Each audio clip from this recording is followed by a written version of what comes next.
What's good, YouTube, and welcome to the house. For those of you asking about my fitness journey and how is it going, 2.0 here, I've lost 11 pounds now in the last 3.5 weeks, pretty healthy rate, and 15 more pounds until I can drinky on stream again once a month. We're gonna keep it more moderate. That being said, a Fallen of Albaz structure deck has been announced, revolving around him and his fusions in the OCG, so who knows what that means for the TCG? Chopped up and pieced into another product, or what will happen? I don't know, but I'll give you Market Geniuses 3 seconds to guess what that means on the TCG market. 3, 2, 1.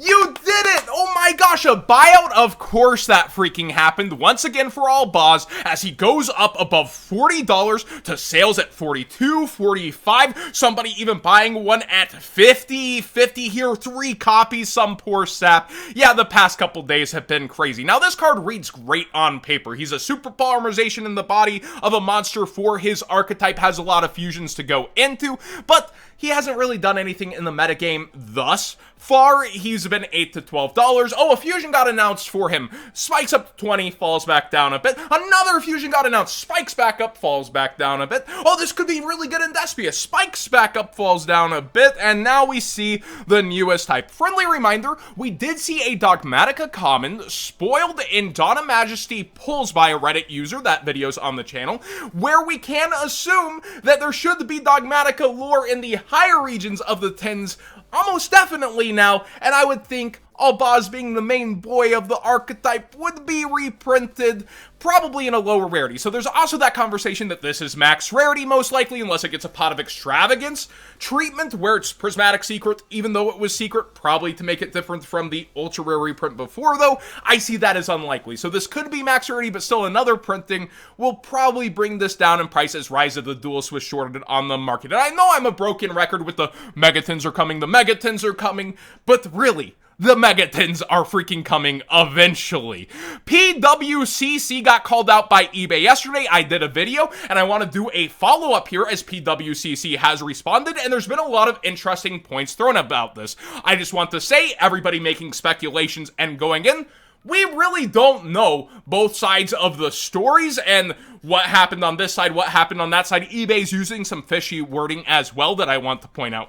Recently, it was determined that individuals associated with a trading card seller, PWCC, have engaged in shill bidding, which is prohibited on eBay. So they're saying associated with, which leaves out employees and could just be targeted on them. I know big platforms get it wrong a lot of the time thinking about it. Look at YouTube and how it treats its creators. eBay and its users, they monetize their users, but if they don't feel like it's the best deal for them, I could definitely see something happening. And Solemn Yugioh does bring this up in his video. I would definitely go over and check out Solemn Yugioh's video on this. He knows way more about the graded market and kind of the speculations here and there. And I don't think this is going to necessarily crash the graded market either, like he says. A lot of people are like, oh, it's going to go down to zero. It was fake all along. No, there's real people spending these money, real people putting money against shill bids that do happen, and I don't think it was a ton of these auctions, but a lot of them did seem to go really high versus what they should have, so I do think the market is inflated, and people are right to be skeptical whenever some stuff like this does come out.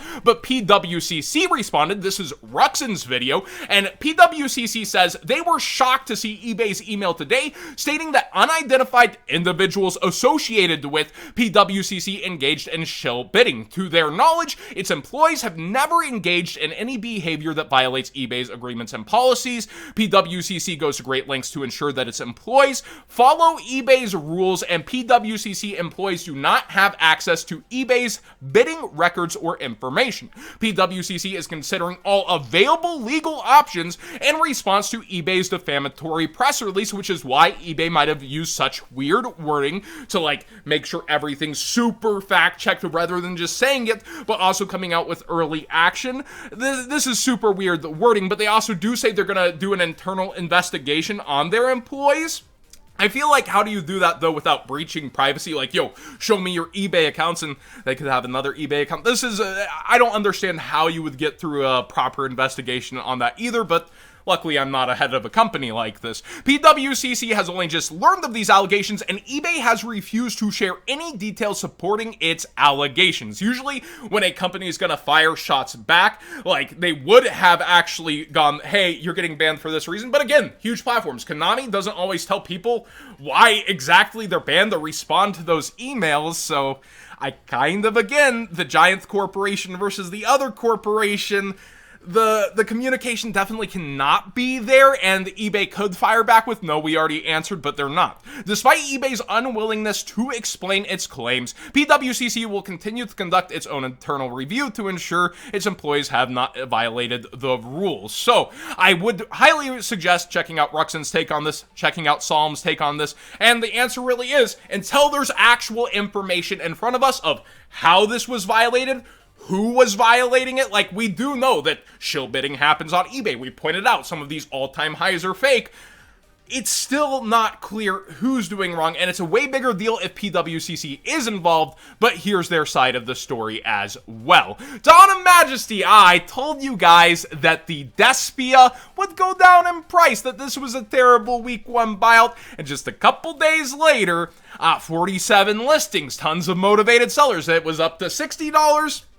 Here we are down to 45. This is why you don't really do a day 1, day 2 buyout, but it does seem to have a kind of stampede effect of, well, I gotta get mine now. I gotta get it sooner than later. I need that car, and it was high, and now it's lower, and now I'm okay. Some people may have raised their price expectation for this card because of that initial buyout, so it may still get some of what they wanted. But those people buying it out to take an L at the point of 60, 55, 60, those crazy sales rates, they're not gonna get their money back on those cards. But if they had a ton in hand already, maybe they're making bank off the situation, but the people already with it in hand are definitely a lot more grateful for it. And we see the listings 44, 45, and the actual sales rates. Just to point out, you go down here, this is just the past 2 days. Today and yesterday, and the quantities are flying. So the demand for this card does seem very real. Maybe a bit of added desperation for that first hike, and then the looming part of Burst of Destiny, but definitely down in price. Iris Sword Soul is also down a couple dollars from when we last covered. Stardust Synchron hanging in there around 20.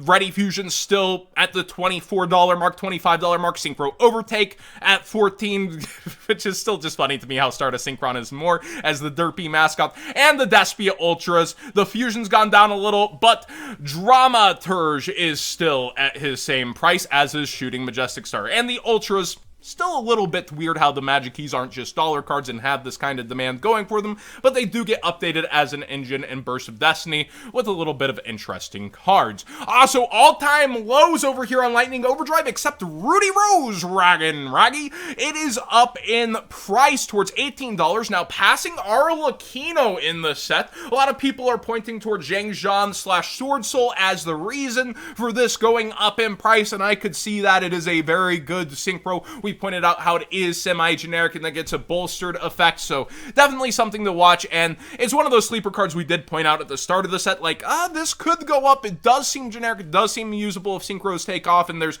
also the plant synchro support coming up. Well, even without that, it does seem like it is bolstering itself. And also Diviner of Herald at one of its lowest prices ever. So you might want to come through here and check out Lightning Overdrive, as just tons of prices are at their all-time lows. Millennium Eyes Restrict is something to bring up, as we pointed that Instant Fusion was getting bought out for different multiple high rarities. Millennium Eyes Restrict Secret Rare is around $16 where it's been, but only 33 listings. And there's 44 listings for the Ultra. Last I remember, the Ultra was only $1 more than the Secret Rare. Ancient Millennium is one of those priciest sets of the modern era that just spiked up in price huge. But yeah, the Ultra is starting to pull away from the Secret, so if you've wanted an original first set Ultra, you may want to do that sooner than later as well. But for any copy, I feel like when it comes to Legendary Duel Season 1, the display boxes have started to get harder to get despite not many great pulls, and it's gone up past MSRP for the originals.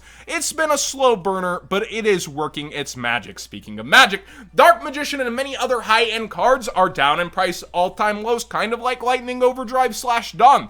Dark Magician, we see the lowest near mint copies in the 650 range, although 0 feedback, 640 range, 100% feedback with a decent amount of sales. So it is peaking down into its lowest range that we've ever seen it on market. So if you've been looking for these, you've been thinking about what price it could be dropping to, I would be paying attention, because during this kind of more winter off season, while we wait for all these products to go, people in September are going to start to get bored. They're going to have more money for their hobbies. And I don't think everyone's just going to diamond hands on cash heading towards like October, November with all these great products.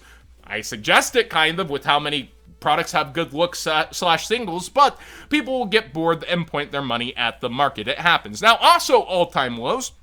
OTS Pack 16, Cyber Dragon has fallen out. I remember this bubbling above 200. It's around 140, and Droplet is around 200 flat, where this was 280. So more of this has been open, more people have been playing for it. Still one of the best OTS packs of all time, and I do think that as Droplet gets more reprints, we could see the Ultimate go down, because part of its demand is that it's only one of 2 playable copies, and it's the one that's less likely to fall down in prices. One confirmed reprint is in Battles of Legend, which would probably be a Secret Rares. Brothers of Legend, by the way. Cyber Dragon, I still see super long-term being atop the set, but we'll have to wait and see. Also, OTS Pack 14 is kind of evened out. I remember those $180 Nibiru's. Yikes.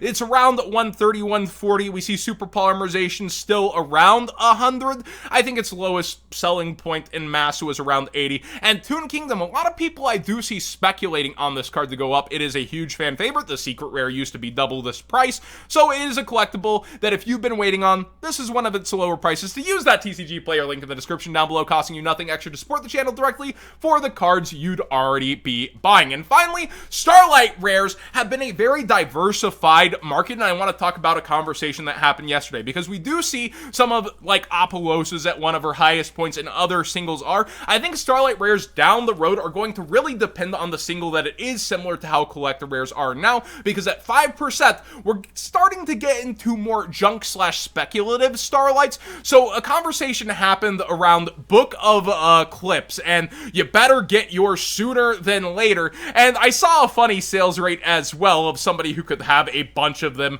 in hand. Not saying that's what that guy specifically did, but would have them in hand if it did spike to end up making sales. And when you look at the actual amount of these stopping it from going up, there's like 30 of them. I don't think this is one to grab necessarily. I think this card is certainly hurt by its wording of not being able to select up to 2, but targeting 2 face-up monsters to change them down. So its wording is very restrictive on actually getting to use this card in any and every situation where Book of Moon itself has floated into metagames. I would still feel like Book would float in almost before this card, but a lot of people did like this on release. A lot of people expected it to be good. It's way under where a lot of people thought, and it was compared to Tri-Brigade Frigette. Well, Frigette was not only good in Tri-Brigade, but also a Dogmatica target to send from the extra deck, and people love max raritying stuff like that. Oh yeah, I only use this to send it with an effect. I don't actually summon her. People love stunting with max rarity like this, where we're actually still waiting for this to even find its way into the rogue category or niche use category. Does it have potential? Absolutely, but when I'm looking where to spend my money, I would think waifu cards might be better, whereas like this, you're really relying on it going somewhere. We do see other ones like Torn Scales actually seeing use after people naysay it originally, but really, when we're looking at Starlights, we are seeing some of the lower bottom outs, like Messiah at 100 with a sale at 70, Bahalutia floating under 100, and we do see time and time again, people end up surging money in to try to keep every Starlight above 100. I feel like deep pockets are interested in that, but I just don't know about that one. I feel like eventually it's going to come down to the single, and you'll see more of the disparity and stuff like this continuing to go up, where others finally settle down at that original price where some Starlights were worth just a box on Rising Rampage. You know that Dragon Trap? I could easily see that happening. Also, with the release of Stardust Starlight, we kind of had that conversation of, oh, if you just keep printing the same card in different rarities, it devalues the card. Interestingly enough, Stardust Collector Rare is at one of its highest prices that it has been